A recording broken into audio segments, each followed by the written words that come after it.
I'm Joe Catalano with an AM Quincy news update for Wednesday, May 22nd. The Quincy School Committee will meet tonight for the first time since the City Council on Monday night approved an ordinance making Lunar New Year a school holiday. The school committee is scheduled to meet at 6:30 in the Great Hall at Quincy City Hall rather than the Coddington Building.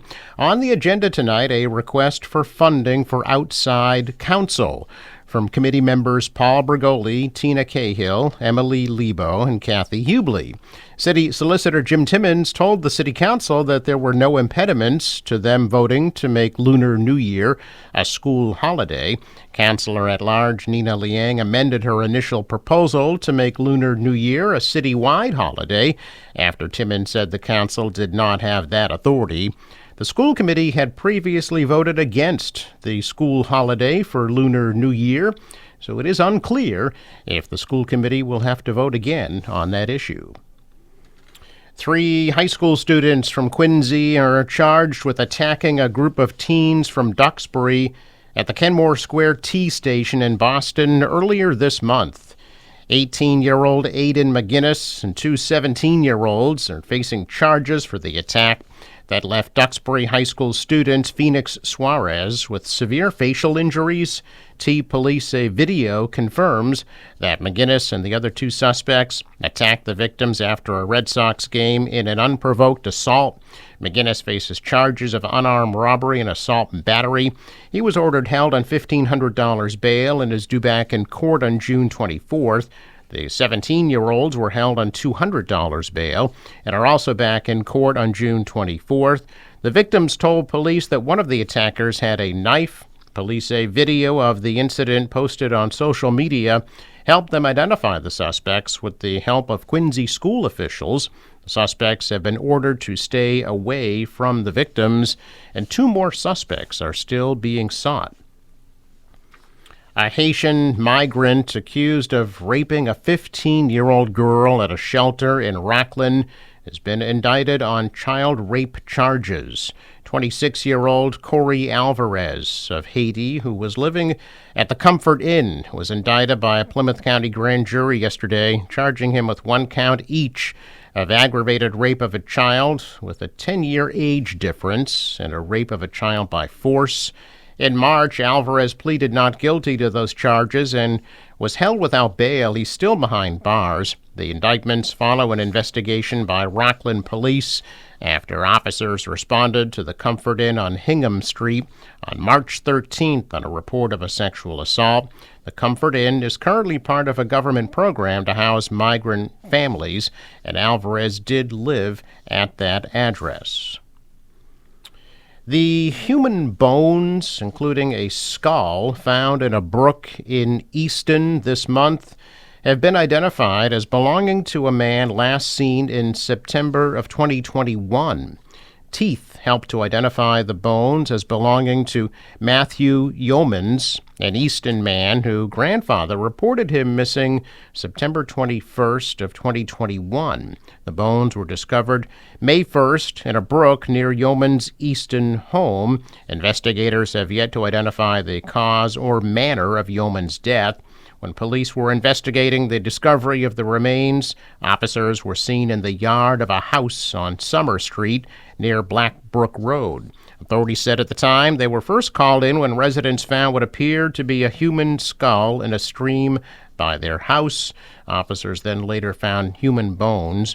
Yeomans, who would be 27 if he were still alive, was last seen in 2021, 2 days before his grandfather reported him missing. He had a medical condition as well as mental health issues. His wallet, ID cards, and a cell phone were found in the residence when he was reported missing, but a search of the area then didn't turn up any results. Authorities are investigating after a car went off the road in Milton yesterday, striking beehives and trees before coming to a stop. The SUV went off of Brush Hill Road near number 630 at about 1:30 yesterday afternoon, striking the beehives. The car came to a rest on its side against a vehicle parked in the driveway. The disruption of the bees was a hurdle for first responders arriving at the scene. However, they did manage to extricate the victim, who suffered non-life-threatening injuries. Well, as a beloved decades-old diner in Quincy prepares to close for the last time, the restaurant's owner is calling the decision bittersweet. The Wheelhouse Diner has been in business for nearly 8 decades on Hancock Street in North Quincy.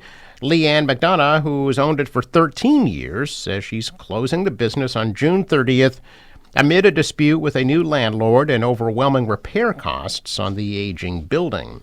The Wheelhouse is known for its breakfast and lunch classics, perhaps even more the laid-back atmosphere customers have come to love.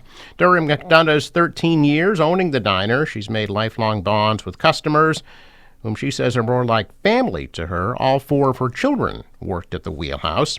McDonough promised that the Wheelhouse will eventually have a new life in another form after the June 30th closure. An attorney for the property owner said that the owner's relationship with McDonough deteriorated over issues relating to payments, but said the company was glad that an agreement could be met for a wind-down period. Check of business news this morning. Stocks are higher. The Dow is up 66. The Nasdaq rose 37. The S&P adding 13. Asian stocks mostly lower. The dollar rose. The euro was up. Oil at $77 a barrel. Sports. Celtics take Game 1 in the Eastern Conference Finals in overtime, beating Indiana 133-128. Game 2 will be tomorrow night at 8 o'clock in Boston. Red Sox beat the Rays 5-2. They're back at it in Florida tonight at 6:50. The National Weather Service forecast for today: partly sunny and hot, the high near 90. For tonight, hazy, some patchy fog, low of 63. Tomorrow, mainly cloudy with some afternoon storms, high of 87. Friday, partly cloudy, still warm, high of 84. The sun and clouds on Saturday with a high of 82. For the boater, waves 1 to 2 feet. The wind southwest at 5 to 10, becoming gusty 10 to 20 knots later today. High tide at 11:35 this morning. Sunrise at 5:16, sets at 8:05. Traffic note: Fore River Bridge scheduled to open today at 11:30 and tomorrow at 3 p.m. I'm Joe Catalano with an AM Quincy news update for Wednesday, May 22nd.